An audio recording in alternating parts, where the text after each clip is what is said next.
អញ្ចឹងនៅក្នុងវីដេអូនេះគឺខ្ញុំនឹងបង្ហាញដល់អ្នកគ្នាពីរបៀបធ្វើអក្សរ animation សួស្តីឆ្នាំថ្មីប្រពៃណីខ្មែរបាទអញ្ចឹងខ្ញុំបង្កើតនៅក្រដាសកិច្ចការថ្មីមួយបន្តមកទៀតខ្ញុំចូលមកកាន់ file ហើយយកពាក្យ merge object ហើយខ្ញុំទៅរកអក្សរដែលខ្ញុំបាន design នៅក្នុង Elas ហើយបាទអញ្ចឹងខ្ញុំចុច open មកហើយ OK បន្តមកទៀតខ្ញុំធ្វើការពង្រីកអក្សររបស់ខ្ញុំឲ្យវាធំតិចព្រោះឲ្យវាទូចដូចចុចអក្សរ T ឬក៏ចូលត្រង់កន្លែង tool នេះក៏បានដែរបាទអញ្ចឹងយើងពង្រីកវាធំតិចមកដើម្បីងាយស្រួលធ្វើកិច្ចការអូខេអញ្ចឹងមុននឹងយើងចូលទៅធ្វើ animation អក្សររបស់យើងអត់ទាន់មានកម្រាស់ទេយើងត្រូវតែដាក់នៅ extrude មួយដើម្បីឲ្យវាមានកម្រាស់អញ្ចឹងខ្ញុំចូល tool នេះហើយខ្ញុំយក extrude ហើយខ្ញុំពលាត្រង់កន្លែងសួស្តីឆ្នាំថ្មីរបស់ខ្ញុំនឹងមកបាទបន្តមកទៀតខ្ញុំចូលមកកាន់ tool នេះហើយខ្ញុំយក rectangle selection ដើម្បី select យកអក្សរប្រពៃណីខ្មែរបាទយកទៅដាក់នៅក្នុង extrude ហើយយើងចាប់ទាញវាដាក់ក្នុង extrude មកបាទបន្តមកទៀតខ្ញុំយក extrude មួយទៀតហើយខ្ញុំទាញសួស្តីឆ្នាំថ្មីនេះបាទទាញដាក់ចូលមកបាទអញ្ចឹងខ្ញុំលុបសួស្តីឆ្នាំថ្មីខាងក្រោមចេញឲ្យយើង rename ឈ្មោះមកដើម្បីងាយស្រួលចំណាំបាទអញ្ចឹងឥឡូវនេះខ្ញុំដាក់មកសួស្តីឆ្នាំថ្មី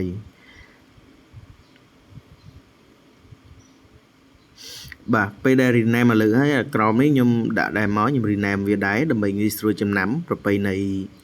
ខ្មែរមកបាទអញ្ចឹងខ្ញុំបិទភ្នែកប្រពៃណីខ្មែររបស់យើងចេញសិនហើយខ្ញុំចូលមកកាន់សួស្តីឆ្នាំថ្មីហើយចូលមកកាន់ object ខ្ញុំថេនេះទៅដើម្បីឲ្យវាមានកម្រាស់បាទអញ្ចឹងយើងបានកម្រាស់មួយហើយអក្សររបស់យើងបានកម្រាស់ហើយប៉ុន្តែវាអត់ទាន់មានចំណុចខាងដែលយើងចូលមកកាន់ cape មកណាបន្ទាប់មកខ្ញុំយក round បាទអ្នកនរគ្នាអាចរើសបានវាមាន style 4 style ហ្នឹងអ្នកនរគ្នាយកមួយហ្នឹងក៏បានដែរខ្ញុំយក round បាទត្រង់កន្លែង round ខ្ញុំដាក់វា3ប៉ុន្តែបើខ្ញុំអក្សររបស់ខ្ញុំវារៀងហាប់អញ្ចឹងយើងthíchនៅត្រង់កន្លែង bevel outside នេះដើម្បីឲ្យវាមានរៀងហាប់អញ្ចឹងឃើញអត់ពេលដែលយើងthíchទៅអក្សរយើងវារៀងក្រាស់ជាងមុនបាទប៉ុន្តែយើងមើលនៅ segment របស់វាអត់ទាន់ល្អទេយើងសេរីត្រង់កន្លែង segment នេះអ្នកនរគ្នាសេរីមើលឲ្យ smooth ល្អទៅបាទអញ្ចឹងខ្ញុំសេរីយកប៉ុណ្ណេះបាទអូខេអញ្ចឹងពេលដែលបានប៉ុណ្ណឹងហើយយើងត្រូវតែធ្វើឲ្យវាមានចលនាប៉ុន្តែអ្នកនរគ្នាត្រូវមើលសិនរបស់វាអត់ទាន់ចំកណ្ដាលអក្សររបស់យើងល្អទេយើងត្រូវតែសេរីរបស់វាឲ្យចំកណ្ដាលអក្សរសិនដើម្បីឲ្យពេលដែលយើងធ្វើ animation ទៅវារត់ស្មើ smooth ល្អបាទអញ្ចឹងយើងចុចត្រង់កន្លែង tool ហ្នឹងមកណាហើយយើងសេរីរបស់យើងឲ្យចំនៅកណ្ដាលអក្សរយើងមើលចំពីខាងមុខពីខាងក្រោយអីបាទពីខាងអីហ្នឹងពីលើយើងសេរីមើលចំអញ្ចឹងទៅអូខេអញ្ចឹងខ្ញុំសេរីយកប៉ុណ្ណឹងបន្តមកទៀតខ្ញុំធ្វើការ make enable អក្សរនឹងមួយសិនណាបាទយើងត្រូវតែ make enable អក្សរនឹងមួយសិនដើម្បីដាក់ fracture ធ្វើ animation ទៅលើវាបាទអញ្ចឹងខ្ញុំចុច make enable បាទបន្ទាប់មកទៀតខ្ញុំចូលមកកាន់ mocap ហើយយក fracture បាទហើយខ្ញុំពលានៅត្រង់សួស្តីឆ្នាំថ្មីរបស់ខ្ញុំហ្នឹងខ្ញុំទាញpart ទាំង15ហ្នឹងដាក់ចូលក្នុង fracture មកបាទបន្ទាប់មកទៀតខ្ញុំ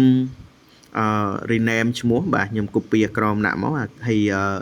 ត្រង់កន្លែង extrude យើងអាចលុបវាបានអ្នកនរគ្នាមើលនៅត្រង់កន្លែងនេះវាអត់ស្មើនៅចំកណ្ដាលទេអញ្ចឹងយើងត្រូវតែសេរីហ្នឹងឲ្យទៅចំកណ្ដាលម្ដងទៀតបាទអញ្ចឹងខ្ញុំទាញវាចំកណ្ដាលទៅអ្នកនរគ្នាអាចមើលរបស់យើងបាទមើលឲ្យចំទៅកណ្ដាលអក្សរបាទដើម្បីឲ្យវាមាន animation ទៅវារត់ smooth បាទបន្តមកទៀតយើងសេរីបានប៉ុណ្ណឹងហើយយើងត្រូវតែដាក់ plane យើងឈរទៅលើ fracture របស់យើងណាបាទហើយយើងចុចមកលើ plane មកបាទយើងដាក់ plane ទៅលើវាមួយអូខេបន្តមកទៀតយើងមើលត្រង់កន្លែង parameter នេះត្រង់កន្លែង100ណាយើងសេរីវាដាក់ត្រឹម0សិនមកដើម្បីឲ្យវាធ្លាក់មកខាងក្រោមបាទបន្តមកទៀតយើងចូលមកកាន់ fill ហើយយើងយកពាក្យថា linear បាទអញ្ចឹងខ្ញុំយក linear មកបាទអញ្ចឹងយើងត្រូវតែសេរីមើល plane របស់យើងអត់ចំនៅអក្សរទេយើងត្រូវតែសេរីដាក់ធ្វើយ៉ាងណាឲ្យវាចំពាក់កណ្ដាលអក្សរបាទយើងសេរីឲ្យស្មើនឹងពាក់កណ្ដាលអក្សរបែបហ្នឹងមកបាទអញ្ចឹងខ្ញុំចូលមកកាន់ plane បាទបន្តមកទៀតយើងមកមើលត្រង់កន្លែង parameter ហើយត្រង់កន្លែង scale បាទអញ្ចឹងthíchវាទាំង3មកហើយត្រង់កន្លែងនេះខ្ញុំដាក់ដក1 scale ហ្នឹងដើម្បីឲ្យវាបាត់បាទអញ្ចឹងពេលដែលដាក់ដក1ទៅវាបាត់បាទអញ្ចឹងខ្ញុំឈរមកលើ plane ខ្ញុំទាញវាយ៉ាងវែងបន្តិចខ្ញុំសេរីត្រង់កន្លែង plane នេះត្រង់កន្លែងហ្នឹងខ្ញុំសេរីវាយ៉ាងវែងបន្តិចទៅបាទហើយខ្ញុំទាញវាមកក្រោយបន្ទាប់មកយើងធ្វើការ set keyframe មួយបាទយើងទាញវាមកក្រោយ set keyframe ត្រង់កន្លែងហ្នឹងហើយយើងអូសវាមកយើងចង់បានប្រហែល frame អញ្ចឹងខ្ញុំដាក់ត្រឹម60ហើយខ្ញុំទាញវាមកមុខវិញហើយខ្ញុំ set វាមួយទៀតឥឡូវខ្ញុំ play សាកមើលបាទអញ្ចឹងវាមានចលនាហើយ បាទអញ្ចឹងខ្ញុំសេរី keyframe បាទខ្ញុំយក250 frame បាទឲ្យវាអង្វែងបន្តិចណាបាទអញ្ចឹងឃើញថាសួស្តីឆ្នាំថ្មីរបស់យើងមានចលនាហើយប៉ុន្តែវាអត់ទាន់មាន rotate មានអីទេអញ្ចឹងយើង take ត្រង់កន្លែង rotate ហើយយើងសេរីនេះបាទយើងសេរីវាបវល់វាមើលទៅបាទណាទៅលើណាទៅក្រោយឆ្វេងស្ដាំអីយើងសេរីនៅត្រង់កន្លែងហ្នឹង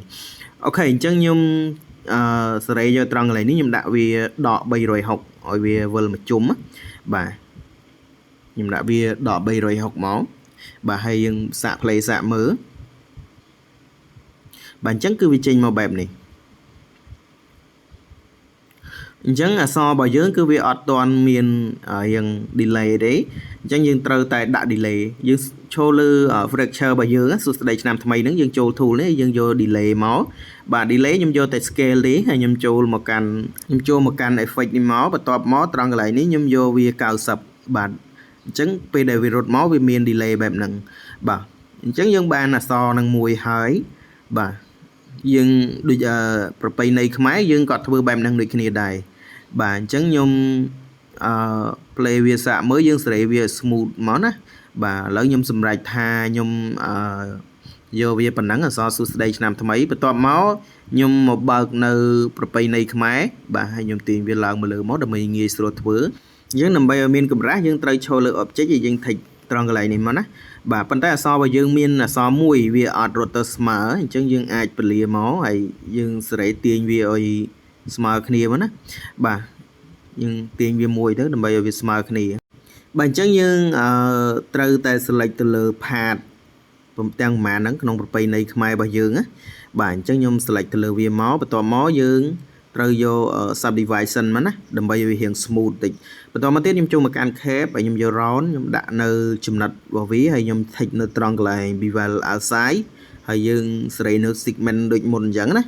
បាទដើម្បីឲ្យវាមើលទៅវា smooth អូខេអញ្ចឹងបានប៉ុណ្ណឹងហើយយើង complete សេរីអរបស់វាឲ្យចំនៅកណ្ដាលអក្សរដូចមុនអញ្ចឹងដើម្បីឲ្យពេលដែលយើងធ្វើ animation ទៅឲ្យវារត់ smooth ល្អស្មើអញ្ចឹងទៅបាទអញ្ចឹងខ្ញុំសេរីវាយកប៉ុណ្ណេះបាទអូខេខ្ញុំយកវាប៉ុណ្ណឹងបន្ទាប់មកទៀត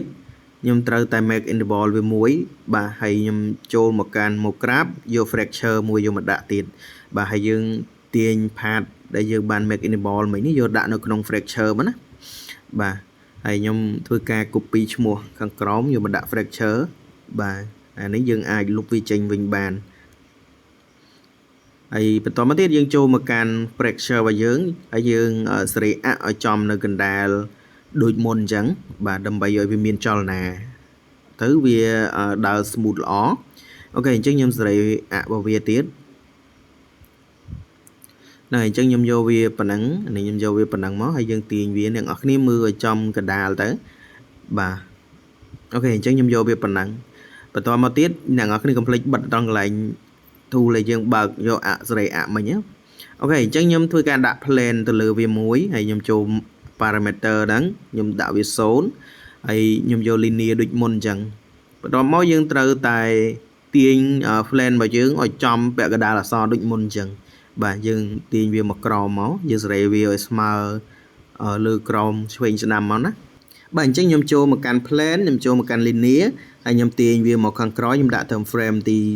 40បាទអញ្ចឹង linear ខ្ញុំទាញត្រង់កន្លែងនេះខ្ញុំទាញវាយ៉ាងវែងបន្តិចណាបាទហើយខ្ញុំទាញវាមកក្រោយបែបនេះហើយខ្ញុំ set key frame វាមួយបន្ទាប់មកខ្ញុំទាញវាមកមុខខ្ញុំដាក់វាត្រឹម120បាទហើយខ្ញុំទាញវាមកមុខវិញមកហើយខ្ញុំ set key frame វាមួយទៀតបាទហើយខ្ញុំ play សាកមើលបាទអញ្ចឹងពេលដែលយើង play សួស្តីឆ្នាំថ្មីចេញមកហើយបានប្រពៃណីខ្មែរចេញមកតាមក្រោយអញ្ចឹងដើម្បីឲ្យប្រពៃណីខ្មែររបស់យើងវាបាត់អញ្ចឹងយើងចូលមកកាន់ plane ហើយយើងមើលត្រង់កន្លែង parameter ហើយ scale យើង take វាទាំង3យើងដាក់ដកមួយដើម្បីវាបាត់អូខេអញ្ចឹងយើង play មើលម្ដងទៀតមើលបាទពេលសួស្តីឆ្នាំថ្មីមកប្រពៃណីខ្មែរវាចេញមកអញ្ចឹងចង់ឲ្យវាមាន rotate ខ្ញុំដាក់នៅត្រង់កន្លែងហ្នឹងទៀតបាទខ្ញុំដាក់វាដក360ទៀតមកណាដើម្បីឲ្យវារត់មកវាមាន rotate ហើយខ្ញុំ play សាកមើលទៀតអ្នកនរគ្នាសេរីមើលមកស្អាតមកសមទៅតាមតម្រូវការអ្នកនរគ្នាស្រឡាញ់ចង់បានទៅអូខេអញ្ចឹងវាអត់ទាន់មាន delay ទេអញ្ចឹងខ្ញុំឈរលើប្រពៃណីខ្មែរហ្នឹង fracture របស់យើងខ្ញុំចូលមកកាន់ tool នេះខ្ញុំយក delay ហើយខ្ញុំយកតែ scale ទេហើយខ្ញុំចូល effect បាទខ្ញុំយក spring ហើយខ្ញុំដាក់វា90មកហើយខ្ញុំ play វាសាកមើលទៀតអញ្ចឹងពេលដែលវារត់ចូលមកវាមាន delay បាទបន្តមកទៀតយើងស្រីវាចំទៅនឹងកណ្ដាលមកណាបាទខ្ញុំស្រីវាយកវាប៉ុណ្ណឹងបាទហើយយើងស្រីវាយកអ្នកនរគ្នាមើលមកសំទៅមកចំកណ្ដាលឲ្យស្អាតទៅបាទអញ្ចឹងខ្ញុំស្រីវាយកប៉ុណ្ណឹងហើយយើងមើល animation វាទៅឲ្យ smooth ល្អឲ្យទៅបាទបន្តមកទៀតយើងធ្វើការចាក់ពណ៌បាទសម្រាប់ O25 យើងចូលមកត្រង់កន្លែង tool នេះបាទយើងចុចសញ្ញាលេខបូកយក new material មួយមកបាទហើយដើម្បី click ទៅលើវាចូលមកកាន់ color ចូលមកកាន់កន្លែង texture នេះខ្ញុំយកវា gradient បាទហើយយើងចុចទៅលើវាមកបាទយើង add ទៅលើវាមួយមកហើយពណ៌ខ្ញុំរើសយកពណ៌មួយទៅអូខេខ្ញុំយកពណ៌នេះមួយបន្ទាប់មកយើងចុចយកត្រង់កន្លែងនេះមួយទៀតហើយខ្ញុំយកពណ៌នេះមួយទៀតបាទអញ្ចឹងអ្នកនរគ្នា select ទៅតាមពណ៌ដែលអ្នកនរគ្នាចង់បានមកអ្នកនរគ្នាចង់ add យកប៉ុន្មានក៏បានដែរអញ្ចឹងខ្ញុំសេរីយកពណ៌នេះបាទខ្ញុំយក4 5ពណ៌ទៅបាទហើយខ្ញុំសេរីយកពណ៌នេះមួយទៀតបាទចុចអូខេទៅហើយនេះខ្ញុំយកវាពណ៌យ៉ាងលឿងបន្តិចទៅយើងសេរីទៅតាមអ្នកនរគ្នាចង់បានអូខេបានប៉ុណ្ណឹងហើយយើងមកមើលត្រង់កន្លែងនេះជាកន្លែងនេះគឺ mode របស់វាអ្នកនរគ្នាអាចរើសយកបានអ្នកនរគ្នារើសមើលទៅយើងឆ្លាញ់ mode មួយណាយើងរើសmode មួយហ្នឹងទៅបាទអូខេអញ្ចឹងខ្ញុំយកអានេះបន្ទាប់មកខ្ញុំចូលមកកាន់ reflection ខ្ញុំ remove អាចាស់ចោលយើង add ថ្មីបាទអញ្ចឹងយើង add ថ្មីមកហើយខ្ញុំតម្លាក់នៅត្រង់កន្លែង color នេះខ្ញុំតម្លាក់វាយកប៉ុណ្ណេះហើយអានេះខ្ញុំដាក់វា0ទៅអូខេខ្ញុំយកវាប៉ុណ្ណឹងបន្ទាប់មកខ្ញុំបង្កើតនៅមួយទៀតខ្ញុំ add ពណ៌ថ្មីមួយទៀតបាទសម្រាប់ពណ៌ថ្មីខ្ញុំយកវា gradient ដែរអូខេអញ្ចឹងយើងចូល gradient ចុចត្រង់កន្លែងហ្នឹងដូចគ្នាបាទហើយខ្ញុំ add មកខ្ញុំយកវាពណ៌យ៉ាងក្រហមបាទខ្ញុំយកពណ៌ក្រហមមួយបន្ទាប់មកត្រង់កន្លែងនេះខ្ញុំយកវាមួយទៀតបាទអញ្ចឹងខ្ញុំយកស្រីវាយកប៉ុណ្ណេះហើយខ្ញុំចុចវាអូខេទៅបាទអញ្ចឹងខ្ញុំយកប៉ុណ្ណឹងហើយត្រង់កន្លែង reflection យើង remove វាចេញទៅខ្ញុំ add ថ្មីចូលបាទអ្នកនរគ្នាកុំភ្លេចរើសយក mode ណាបាទត្រង់កន្លែង mode វាហើយខ្ញុំ add reflection ថ្មីចូលហើយខ្ញុំយកវាប៉ុណ្ណេះទៀតអូខេនេះខ្ញុំតម្លាក់វាមកត្រឹម0មកហើយយើងសេរីវាមើលមកសមទៅណាបាទខ្ញុំយកវាប៉ុណ្ណឹងហើយខ្ញុំ add មួយទៀតបាទគឺខ្ញុំយកវាពណ៌សបាទនេះខ្ញុំយកវាពណ៌សតែម្ដងខ្ញុំអត់មានទៅចូលយក gradient ទេអូខេហើយយើង remove reflection អាចាស់ចូលយើង add ថ្មីចូលមកបាទអញ្ចឹងខ្ញុំយកវាប៉ុណ្ណឹងហើយនេះខ្ញុំតម្លាក់វាខ្ញុំអត់យកវាគ្រើមទេអាហ្នឹងបើសិនអ្នកនរគ្នាសេរីច្រើនវាគ្រើមមកលើនេះបាទអញ្ចឹងខ្ញុំចាក់ពណ៌ចូលបាទបន្តមកទៀតអ្នកនរគ្នាមើលត្រង់កន្លែង gradient នេះគឺខ្ញុំយកវាជា cape ទេបាទអញ្ចឹងនឹងខ្ញុំដាក់វាជា cape អញ្ចឹងអ្នកនរគ្នាដាក់មក cape ខាងមុខគឺ R1 បាទបន្ទាប់មកឈរត្រង់កន្លែង gradient នេះមួយទៀត cape ខាងក្រោយគឺ R2 បាទហើយចំណែកពណ៌សខ្ញុំដាក់វាឲ្យវាមកខាងមុខអញ្ចឹងខ្ញុំដាក់ C2 បាទបន្ទាប់មកទៀតខ្ញុំដាក់វា C1 បាទអញ្ចឹងយើងបានវាប៉ុណ្ណឹងបន្ទាប់មកខ្ញុំ copy វាដាក់នៅប្រពៃណីខ្មែរបាទអញ្ចឹងវាបានមកទាំងពីរបែបហ្នឹងហើយយើងធ្វើការ play សាកមើលបាទអញ្ចឹងអក្សរនេះគឺវាអត់ទាន់មាន reflection ឬភ្លឺស្អាតនៅក្នុងអក្សរទេបាទដោយមាន reflection បានគឺយើងត្រូវតែចូលមកកាន់ត្រង់កន្លែងបង្កើតពណ៌បាទហើយយើង double click ទៅលើវាបែបនេះមកខ្ញុំចូលមកកាន់ color ហើយខ្ញុំចូលមកកាន់ tool នេះសម្រាប់ O25 ហើយខ្ញុំចូលមកកាន់ ADR ខ្ញុំរើស ADR មួយយកមកដាក់ទៅអ្នកនរគ្នាមាន ADR អ្នកនរគ្នារើសដាក់មួយទៅអូខេខ្ញុំយកមួយនេះចុះណាបាទហើយសម្រាប់ឲ្យខ្ញុំនេះគឺខ្ញុំបាន upload ចូលមាន ADR ជាច្រើននៅក្នុងហ្នឹងបាទបន្ទាប់មកយើងធ្វើការបិទវាចេញវិញទៅបាទខ្ញុំបិទវាចេញបន្ទាប់មកទៀតខ្ញុំចូលមកកាន់ត្រង់កន្លែង tool នេះខ្ញុំយក sky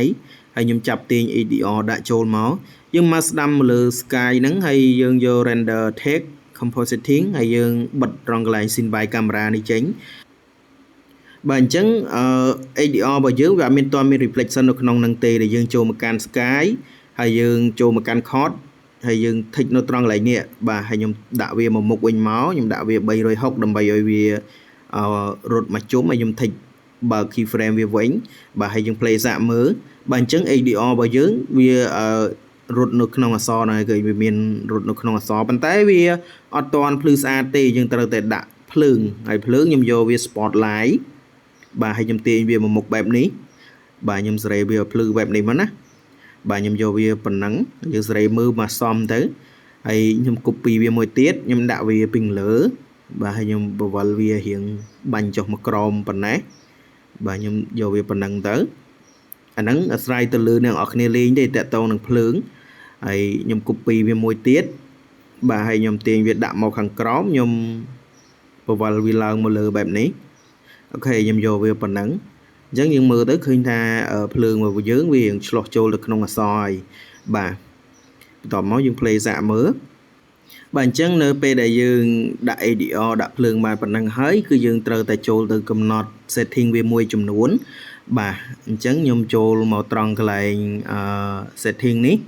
បាទអញ្ចឹងខ្ញុំចូលមកត្រង់កន្លែង output ហើយខ្ញុំរើសយក1920គុណនឹង18បាទហើយខ្ញុំដាក់ត្រង់កន្លែង resolution ខ្ញុំដាក់វា300ហើយត្រង់កន្លែងនេះខ្ញុំដាក់ចាប់ពី0មក250 frame បាទហើយយើងមកមើលត្រង់កន្លែង anti aliasing នេះបាទត្រង់កន្លែង anti aliasing ខ្ញុំយកវា base បាទបន្ទាប់មកខ្ញុំចូលមកកាន់ effect ខ្ញុំយកវា ambient បាទហើយខ្ញុំស្រេតម្លាក់វាតិចទៅបាទត្រង់កន្លែងនេះខ្ញុំដាក់វាត្រឹមតែ30ទេហើយអានេះខ្ញុំយកវា50បាទអញ្ចឹងអ្នកនរគ្នាអាចស្រេមើលហើយយើង render view វាមើលសាកមើលទៅហើយត្រង់កន្លែង save ខ្ញុំរើសត្រង់កន្លែង folder ដែលយើងបានទុកបាទឥឡូវខ្ញុំចូលទៅបង្កើត folder ថ្មីមួយទៅបាទហើយ